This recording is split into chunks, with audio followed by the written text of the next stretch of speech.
Hello बच्चों, hello, good afternoon. Good afternoon. तो board के ऊपर क्या लिखा है? जी नदी। बोर्ड पे एक चित्र है। ओके, चित्र में क्या क्या है? जी पत्थर, बिच्छू, हाँ, साधु जी है, बिच्छू है, नदी है, ठीक है ना। तो भाषा कौशल के लिए हम आज एक कहानी बताएंगे, ठीक है। हम कहानी बताते जाएंगे और बीच बीच में आपसे प्रश्न करेंगे, आपको उसके उत्तर देने होंगे।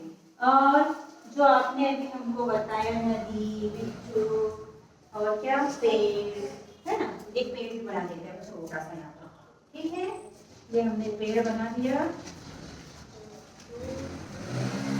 ये हो गया, पेड़ हो गया अपना। ओके, छोटे छोटे पेड़ हैं आजू बाजू, पेड़, नदी, बिच्छू।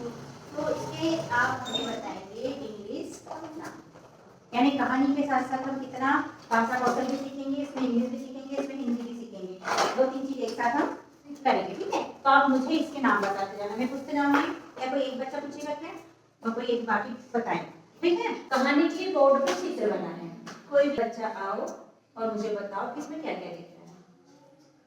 तेजस आप आओगे? किसे डांस आओगे? आना तो में से कोई पहला तेजस आपको बताएगा कि बोर्ड में जो चित्र बना है इसमें क्या क्या दिख रहा है, ठीक है ना। हाथ रख बताते जाओ ना इसमें क्या दिख रहे हैं। पत्थर। अब आप लोग की बारी है कि ये जो बोलेगा हिंदी में, आपको उसको बोलना है इंग्लिश में। पत्थर को क्या कहते हैं? पत्थर स्टोन। स्टोन। पत्थर को क्या कहते हैं? स्टोन। और क्या दिख रहा है बेटा? झाड़। पेड़ दिख रहा है, पेड़ को क्या बोलते हैं? क्या बोलते हैं? ट्री, ठीक है। और ये जो दिख रहा है क्या है बेटा? नदी। नदी को रिवर। और नदी में क्या बहता है? नदी में क्या बहता है? जल। जल। जल को इंग्लिश में क्या बोलते हैं? नदी में पानी बहता है, कल कल कल कल, उसको इंग्लिश में क्या बोलते हैं? वाटर, ठीक है। और क्या दिख रहा है बेटा? और आगे बढ़ो, ये क्या है? बिच्छू। पानी में क्या है? बिच्छू है, इसको इंग्लिश में क्या बोलते हैं? स्कॉर्पियन, है ना। और क्या दिख रहा है? बिच्छू। इसका क्या है? ये क्या है? ये भाग क्या है इसका? डंक। क्या है? डंक है। आगे बढ़ते हैं, ये क्या दिख रहा है? साधु। साधु दिख रहा है। अब साधु को इंग्लिश में क्या बोलते हैं? मोंक बोलते हैं। ओके, तो हमने इतने सारे वर्ड सीख लिए इंग्लिश के, हिंदी प्लस इंग्लिश। ओके, अब हम इसी के ऊपर से एक कहानी बोलेंगे। हुआ क्या था, पहले चलो कहानी सुनने के पहले एक और बात, पानी में कौन कौन से जीव जंतु रहते हैं? आप बैठो बेटा। एक एक बोलो ना तो सुनाई पड़ेगा। मेंढक, मछली, केकड़ा और पत्थर। तो जीव जंतु नहीं है, हाँ पत्थर। हाँ, जीव जंतु क्या रहते हैं? मगरमच्छ और मछली, सांप, है ना। बिच्छू। हाँ, बिच्छू पानी में नहीं रहती, पानी के किनारे पत्थर वत्थर के नीचे रहती हैं, है ना। और नदी के किनारे गीली भाग जहाँ रहता है वहाँ क्या क्या रहता है? क्या? इल्ली, हाँ, मेंढक, और पानी में भी रहती मेंढक, बाहर भी रहती है पानी के किनारे। और बरसात के दिनों में कौन कौन से कीड़े मकोड़े निकलते हैं ज्यादातर? बिच्छू, सांप, केकड़े, मेंढक, मछली, ओके, राइट। मगरमच्छ निकलता नहीं बेटा, तो पानी में रहता है ना।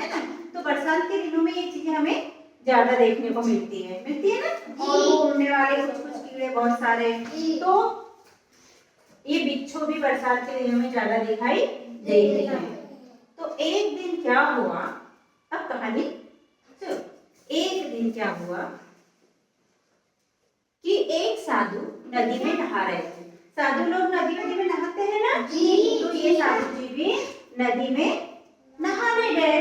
अब ये पानी में उतरे ही थे, पानी में उतर के नहाते हैं ना, है ना, हाँ, तो ये पानी में उतरे ही थे।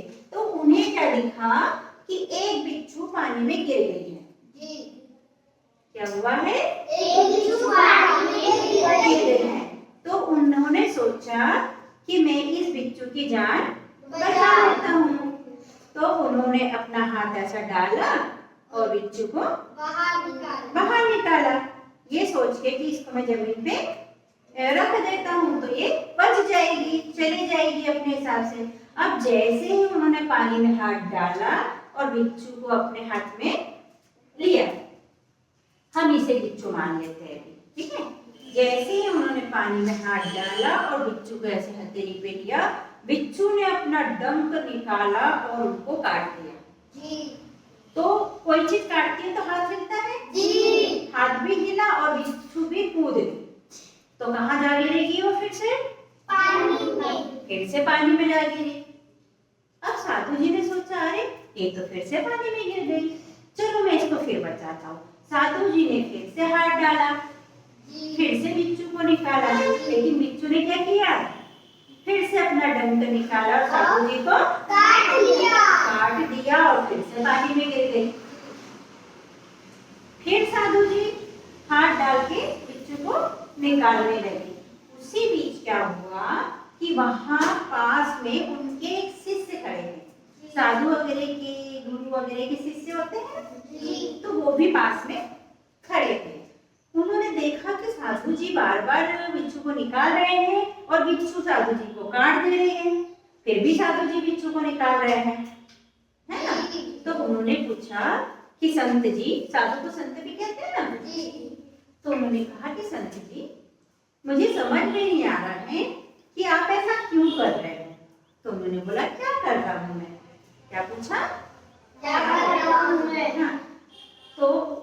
तो उस शिष्य ने कहा कि आप उस बिच्छू को निकाल रहे हो बचाने के लिए, लेकिन बिच्छू बार बार आपको काट रही है, फिर भी आप उसको बचा रहे हो। वो आपको काट रही तो आप उसे छोड़ दीजिए, उसे मत निकालिए। तो पता है गुरुजी क्या बोले? साधु जी, संत जी, जो भी आप बोलना चाहे, क्या बोले पता है? नहीं पता। वो बोले कि बिच्छू का काम है काटना। अधिकांश अपन ने देखा है कि बिच्छू क्या करती है? काट देती है। तो बोले बिच्छू का काम है काटना और मेरा काम है बचाना, क्योंकि मैं एक संत हूँ, मैं एक साधु हूँ। मेरा काम है अच्छाई करना, किसी को बचाना, किसी के दुख को हरना, दुख को कम करना। क्योंकि बिच्छू बह रही है, पानी में गिर गई है और बह रही है, बहने से क्या होगा? क्या होगा अगर बिच्छू पानी में रहेगी पूरे टाइम में बहेगी तो वो मर सकती है। इसीलिए उसको बचाना मेरा काम है और मैं अपना काम कर रहा हूँ और वो उसका काम कर रही है, क्योंकि उसको भी तो डर लग रहा होगा। एक तो बेचारी पानी में गिर गई, पानी में गिरने के बाद उसे लग रहा कि उसे कोई उठा रहा है, तो वो डर गई कि पता नहीं मेरे साथ क्या करेंगे। इसीलिए वो अपने बचाव के लिए काट रही है ना, कोई दुश्मनी से नहीं काट रही है। क्यों काट रही है? अपने बचाव के लिए। तो इसीलिए साधु जी अपना काम कर रहे हैं और बिच्छू अपना काम कर रही है, दोनों अपना अपना काम कर रहे हैं। तो इससे हमें इससे क्या सीखने को मिलता है? किसी की मदद करना चाहिए। और क्या सीखने को मिल रहा है इस कहानी से? बताओ। कोई खतरे में हो तो उसकी जान बचाना चाहिए, उसकी मदद करना चाहिए। और ये हर किसी का अपना अपना काम होता है, तो उसे अपना काम करते रहना चाहिए। मेरा काम क्या है? मैं कौन हूँ आपके? टीचर। मेरा काम क्या है यहाँ? पढ़ाना। और आपका काम क्या है यहाँ? पढ़ना, क्योंकि आप बच्चे हो, आप यहाँ पढ़ने के लिए आते हो और हम टीचर हैं, यहाँ पढ़ाने के लिए आते हैं। तो हमारा काम है पढ़ाना और आपका काम है पढ़ना। तो हमें भी अपना काम करते रहना चाहिए और आप लोगों को भी अपना काम करते रहना चाहिए। अगर धोखे से बच्चे ना पढ़े तो टीचर को क्या करना चाहिए? नहीं, कोशिश करना चाहिए। बच्चा एक बार में नहीं सीखा तो दूसरी बार में सीखेगा, दूसरी बार में नहीं सीखा तो तीसरी बार में सीखा, तीसरी बार में भी नहीं सीखा तो चौथी बार में सीखेगा, पांचवी बार में सीखेगा, कभी तो सीखेगा। और बच्चों को क्या करना चाहिए? सीखते रहना चाहिए, कोशिश करते रहना चाहिए। वो सुना है, कोशिश करने वालों की हार नहीं होती, सुना है ना? मान लो हमने आज पढ़ाई की, हमको कुछ याद नहीं हुआ तो उसको बंद करके रखो मत, ये मत कहो कि अरे इंग्लिश तो बड़ा कठिन है, हमको तो आता ही नहीं, हम नहीं पढ़ते। ऐसा नहीं, इंग्लिश कठिन है तो उसको और पढ़ो, गणित कठिन लगता तो उसको और हल करो। आज नहीं आएगा, कल आएगा, कल नहीं आएगा, परसों आएगा, परसों नहीं आएगा, उसके बाद वाले दिन आएगा, तभी तो आएगा। इसीलिए कोशिश करते रहना चाहिए और अपने काम में लगे रहना चाहिए, कभी भी हार नहीं माननी।